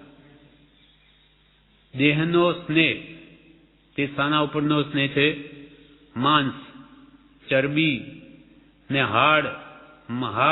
હાડકાં એ મહાદુર્ગંધવાળા સડેલા મરદા જેવો છે શરીર. આ તો આત્માને લઈને આવી આ સુંદરતા આપણને લાગે, બાકી તો મળદું જ છે. એટલે મરદા ઉપર આપણે રાગ કરીએ છીએ એમ કે છે. અને એ મહામલિન ભાવનું કારણ છે. કેમ કે શરીર ઉપરનો જે આપણને મોહ છે, રાગ છે, એ જ નવા દેહ ધારણ કરાવે છે. વારંવાર જન્મ લેવાનું કારણ પણ આ જ. બીજા દેહો તણુ બીજ આ દેહે આત્મભાવના. નવા દેહ ધારણ કરી એનું બીજ શું? દેહમાં આત્મભાવના. આ દેહ તે જ હું. દેહમાં આત્મબુદ્ધિ એ જ નવીન દેહ ધારણ કરવાનું બીજ છે. દેહમાં દેહ બુદ્ધિ, પર બુદ્ધિ, આત્મામાં આત્મબુદ્ધિ થાય તો જગત એના માટે મટી જાય, જગતમાં ભ્રમણ કરવાનું છૂટી જાય. એટલે કે દેહ ભાવના મૂકી દઈ આત્મ ભાવના જી ભાવે તો કેવળ જ્ઞાન પાવે. આત્મ ભાવના ભાવતા જીવ રહે, કેવળ જ્ઞાન રહે. અને દેહની ભાવના, દેહ તે જ હું, દેહાદિ બધા મારા, કુટુંબાદિ, એ ભાવના ભાવતા ભાવતા એ કેવળ જ્ઞાન ન પામે, પણ દુર્ગતિમાં, ચાર ગતિમાં જ રઝળે. જે અનંતકાળથી પરિભ્રમણ છે જ ચાલુ રહે. એટલે આત્મ ભાવના ભાવાથી જીવનું કલ્યાણ એ સમજાવવા આખો મંત્ર આપ્યો કે આ જીવને કમસે કમ 108 વાર બોલશે તો કંઈ ખ્યાલ તો આવશે કે ભાઈ આત્માની ભાવના ભાવવાની છે, હવે દેહની નહીં. એ તો અનંતવાર ભાવી. હવે કઈ આત્માની ભાવના? તે સહજાત્મ સ્વરૂપ પરમ ગુરુ. એ હું આત્મા, શુદ્ધ આત્મા છું, પંચ પરમેશ્વરી જેવો. એના માટે આ મંત્ર આપ્યો. તેમ દેહનો સ્નેહ તે માંસ, ચરબી ને હાડમય મહાદુર્ગંધવાળા સડેલા સ્તબ ઉપરનો રાગ છે. સ્તબ એટલે મળદું, તેના ઉપરનો રાગ છે. તે મહામલિન ભાવનું કારણ છે. આત્મા એમાંથી ચાલ્યો જાય પછી એ શરીરને જો અડે તોય કે ભાઈ સ્નાન કરો, હવે તો આ મળદું બની ગયું. એટલે આત્મા છે ત્યાં સુધી તો કોઈ બાદ નહીં, પણ આત્મા ગયો એટલે પછી એને અડો તોય કે ભાઈ સ્નાન કરવું પડે, કોઈને અડાય નહીં. એટલે કેટલો અપવિત્ર છે. તેના પરનો જ આપણો મોહ સૌથી વધારે. એટલે ખરેખર તો એ જ અપવિત્રતા છે. પવિત્રપણું બે પ્રકારે ગણાય છે. હવે અહીંયા પવિત્રતા બે પ્રકારે ગણાય તે સમજાવે. પવિત્રપણું બે પ્રકારે ગણાય છે. એક લૌકિક અને બીજું લોકોત્તર. લોકોત્તર પવિત્રતા કઈ તે પહેલા સમજાવે કે કર્મરૂપી મલિનતા ધોઈ નાખી શુદ્ધ આત્મ સ્વરૂપમાં સ્થિર થવું તે લોકોત્તર શૌચ એટલે પવિત્રપણું છે. કર્મરૂપી મેલ એને ધોઈ નાખી આત્માનું શુદ્ધ સ્વરૂપ પ્રાપ્ત કરવું અને એમાં પોતાનો સ્વભાવ જ જે છે તેમાં સ્થિર થવું તે લોકોત્તર શૌચ, સૂચિ અથવા પવિત્રપણું છે. કર્મરૂપી મલિનતા ધોઈ નાખી શુદ્ધ આત્મ સ્વરૂપમાં સ્થિર થવું તે લોકોત્તર શૌચ એટલે પવિત્રપણું છે. અને એનું કારણ રત્નત્રય ભાવ છે. એવી આત્માની કર્મ મળ રહિત શુદ્ધ અવસ્થા એ કેવી રીતે પ્રાપ્ત થાય? તો કે રત્નત્રયથી. સમ્યક દર્શન જ્ઞાન ચારિત્રાણી મોક્ષ માર્ગ. એનું કારણ રત્નત્રય ભાવ છે. રત્નત્રય ધારક પરમ સમતા ભાવમાં રહેલા સાધુ સંત છે તેમના સમાગમથી પણ શુદ્ધ આત્માની પ્રાપ્તિ થાય છે. રત્નત્રયને ધારણ કરેલા એવા જ્ઞાની પુરુષો, પરમ સમતા ભાવમાં રહેવાવાળા એવા સાધુ જ્ઞાની પુરુષો, મહાત્માઓ, તેમના સમાગમથી પણ આપણા આત્માની શુદ્ધિ થાય છે. શુદ્ધતા વિચારે ધ્યાવે, શુદ્ધતામાં કેલી કરે, શુદ્ધતામાં સ્થિર વહે, અમૃત ધારા વરસે. એ જ્ઞાની પુરુષો હંમેશા શુદ્ધ ભાવમાં રમે છે. હવે એ જ્ઞાની પુરુષના સમાગમમાં જે જીવ આવે તે પણ એની આજ્ઞા પ્રમાણે વર્તે કે તેમ તો એ પણ શુદ્ધ બની જાય. આત્મા વિનયથી સરળને લઘુત્વ ભાવ પામી સદૈવ સત્પુરુષના ચરણ કમલ પ્રતિ રહ્યો તો જે મહાત્માને નમસ્કાર કર્યા છે તે મહાત્માની જે જાતિની રિદ્ધિ છે તે જાતિની રિદ્ધિ સંપ્રાપ્ત કરી શકા. એટલે જ્ઞાની પુરુષનો આશ્રય કરીને જે માર્ગ બતાવે તે પ્રમાણે જીવ ચાલે તો પોતે પણ રત્નેત્રયને પામી પરમ શાશ્વત સુખ શાંતિને મેળવી શકે, આત્માને સંપૂર્ણ પવિત્ર કરી શકે. રત્નત્રય ધારક પરમ સમતા ભાવમાં રહેલા સાધુ સંત છે તેમના સમાગમથી પણ શુદ્ધ આત્માની પ્રાપ્તિ થાય છે. એક ઘડી આધી મેં પુનિયાદ, તુલસી સંગત સાધુ કી હરે કોટી અપરાધ. એક ઘડી 24 મિનિટ, આધી ઘડી 24 મિનિટ તો 12 મિનિટ જ થઈ, 12 મિનિટ તો આધી મેં પુનિયાદ 6 મિનિટ પણ. તુલસી સંગત સાધુ કી હરે કોટી અપરાધ. તુલસીદાસજી કહે છે આવા સાધુ સંત પુરુષોની સંગતિ 2-5 મિનિટ પણ જો જીવ કરી લે તો એના કરોડો અપરાધ નષ્ટ થઈ જાય, એનું જીવન પલટાઈ જાય. એક ઘડી આધી મેં પુનિયાદ, તુલસી સંગત સાધુ કી હરે કોટી અપરાધ. આ પવિત્ર થવાનો ઉપાય બતાવ્યો. મહાપુરુષોનો સમાગમ કે એના વચનોનો સમાગમ એ આત્માને સમ્યક બુદ્ધિ ઉત્પન્ન કરી કર્મ મેલ દૂર કરે છે. હવે લૌકિક પવિત્રતા કે છે, લોકો સાને પવિત્ર માને તે કહે. લૌકિક સૂચિ 8 પ્રકારની છે. લોકો 8 પ્રકારે અમે શુદ્ધ થયા એમ માને. પહેલી કાળ સૂચિ, એટલે અમુક કાળ વ્યતીત થયે લોકમાં પવિત્રતા મનાય છે. એટલે અમુક ઉત્તમ ચોઘડિયા કે ઉત્તમ દિવસ જુએ તો કે ભાઈ આ આટલા સમયમાં આટલા વચ્ચે 9 થી 10:30 આ શુભ ચોઘડિયું કે લાભ કે અમૃત તેને એ પવિત્ર માને. લૌકિક પવિત્રતા. સવારે સાંજે કે જ્યારે એ સમય જોઈને ચોઘડિયા જુએ તેને પવિત્ર માને. તે થયું કાળ સૂચિ, કાળની પવિત્રતા. પછી બીજું અગ્નિ સંસ્કાર કે તપાવવાથી પવિત્રતા મનાય છે. કોઈ વાસણ ભીલ ભંગી આદિને અડી ગયું તો પહેલા એને અગ્નિમાં તપાવીને શુદ્ધ કરતા. અગ્નિમાં નાખી દે એટલે કે ભાઈ બસ એ પવિત્ર થઈ ગયું, અગ્નિ સંસ્કાર થઈ ગયો. અને એટલે અગ્નિ સંસ્કારથી કે તપાવવાથી પવિત્ર મનાય છે. ત્રીજું લૌકિક પવિત્રતા પવનથી પવિત્ર થયેલું મનાય છે. કોઈ પવનમાં મૂકી દેવાથી એને પવિત્ર માને. ચોથું ભસ્મથી માંજવાથી પવિત્ર મનાય. કોઈ લોટે આપણે ગયા હોઈએ તો રાખોડીથી હાથ માંજીએ તો કે ભાઈ પવિત્ર થઈ ગયા એમ માનીએ છીએ. કોઈ માટીથી માંજવાથી પવિત્ર ગણાય. માટીથી આપણે હાથ ધોઈએ લોટે જઈને આવીને તોય કે ભાઈ પવિત્ર થઈ ગયો, સાફ થઈ ગયા, પવિત્રતા આવી ગઈ એમ માને. છઠ્ઠું પાણી વડે ધોવાથી પવિત્ર મનાય. હવે શરીર ઉપર આપણને મેલ લાગે, પાણીથી ધોઈને આપણે માનીએ કે આપણે શુદ્ધ થઈ ગયા. સાતમી કોઈને છાણ વડે લીપવાથી પવિત્ર મનાય. ઘરમાં કોઈ મરી ગયા હોય, પહેલાના જમાનામાં છાણના ઘર હોય તો એને પાછું લીપી દે છાણથી તો કે હવે પાછું ઘર પવિત્ર થઈ ગયું એમ માને. 8મું, કોઈ જ્ઞાનથી ગ્લાનિ દૂર કરતા પવિત્ર મનાય.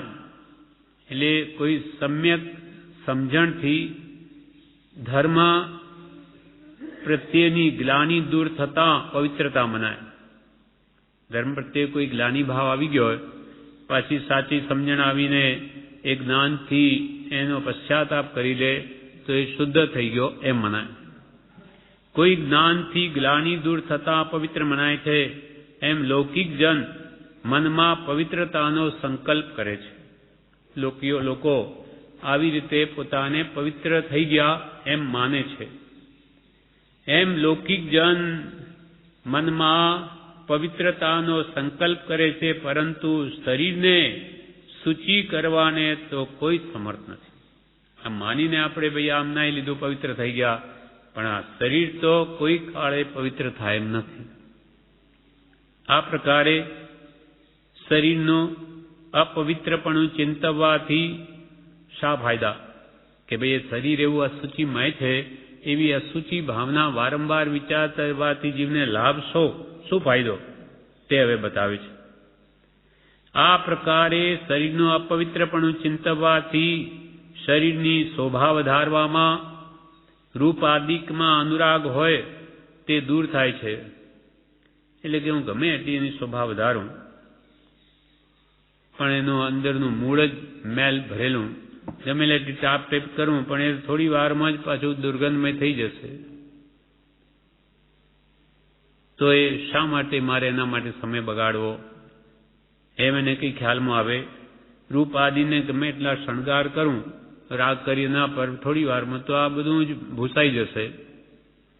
આ પ્રકારે શરીરનું અપવિત્રપણું ચિંતવવાથી શરીરની શોભા વધારવામાં કે રૂપ આદિકમાં અનુરાગ પ્રેમ છે તે દૂર થાય છે. વારંવાર આ વાતને વિચારવાથી એનો મોહ મોડો પડે છે, ઓછો થાય છે કે આમાં શું ખોટી થવું. વિતરાગતા માટે પુરુષાર્થ થાય છે.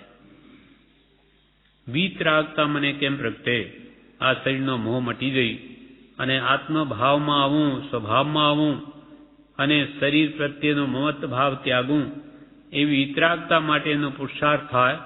તેથી આ સૂચિ ભાવના આપણને સમજાવવામાં આવી છે કે આ જીવ સમજે, તને જેના પર મોહ છે તે તો આવું બનેલું છે, દુર્ગંધનું જ ઘર છે, એ કોઈ કાળે પવિત્ર નહીં થાય. તારો આત્મા પવિત્ર થઈ શકે. આ રાગ દ્વેષ કામ ક્રોધ આદિ ભાવો કાઢો તો તું પવિત્ર થઈ શકે, પણ શરીર પવિત્ર નહીં થાય. એના માટે એનું સ્વરૂપ બતાવ્યું. વિતરાગતા માટે વડે પુરુષાર્થ થાય છે. આ દેહ તો ઉત્તમ ક્ષમાદિ ધર્મને ધારણ કરનાર એક રત્નત્રય રૂપ આત્માનો સંબંધ પામીને દેવોને પણ વંદન કરવા યોગ્ય પવિત્ર બને છે. આમ તો દેહ અપવિત્ર, પણ છતાં ઉત્તમ મહાત્માઓ આ દેહમાં રહેવાથી રત્નત્રયના જે ધારક છે એવા શુદ્ધ આત્માનો સંબંધ પામી અને આ દેહના પૂદગલો પણ દેવોને વંદનીય બની જાય છે. જેમ કૃપાલદેવનું શરીર એ તો છે તો એ જ ધાતુઓનું, પણ એમાં એમનો શુદ્ધ આત્મા રહેલો એટલે એનો દેહ પવિત્ર મનાય. આ દેહ તો ઉત્તમ ક્ષમા આદિ, ક્ષમા, આર્જવ, માર્જવ, સત્ય, શૌચ, સંયમ, તપ, ત્યાગ, આકિંચન, બ્રહ્મચર્ય આદિ ઉત્તમ ગુણો વડે ઉત્તમ ગુણોને ધારણ કરવાથી આ દેહ પણ એક રત્નત્રય રૂપ આત્માનો સંબંધ પામી પરમાત્મા જેવો એ આત્મા જો શુદ્ધ થાય તો દેવોને પણ વંદન કરવા યોગ્ય આ દેહ પણ પવિત્ર ગણાય છે. આ પ્રમાણે ખરી અશુચિ તે તો મનની મલિનતા છે અને ખરી શુચિ તે મનની જ પવિત્રતા છે. પણ આ દેહ તો કોઈ કાળે પવિત્ર થાય તેમ નથી, છતાં મનનો આમાં સંકલ્પ કરીને એને નાહી ધોઈને પવિત્ર માનવામાં આવે, પણ એનું મૂળ પોત છે એ તો મલિન જ છે, એ કોઈ કાળે શુદ્ધ થાય એમ નથી. તો એના પ્રત્યેનો રાગ ઘટાડી અને શુદ્ધ જે પોતાનું સ્વરૂપ છે પરમ પવિત્ર એના પ્રત્યે રાગ કરો, એવો આશય આપણને જ્ઞાનીઓ સમજાવે છે. એમાં અશુચિ ભાવના, અશુચિ કોને કહેવી એ પાઠ 54મો પૂરો થયો. હવે આગળનો 55નો પાઠ સામાન્ય નિત્ય નિયમ તે આપણે આવતીકાલે લઈશું.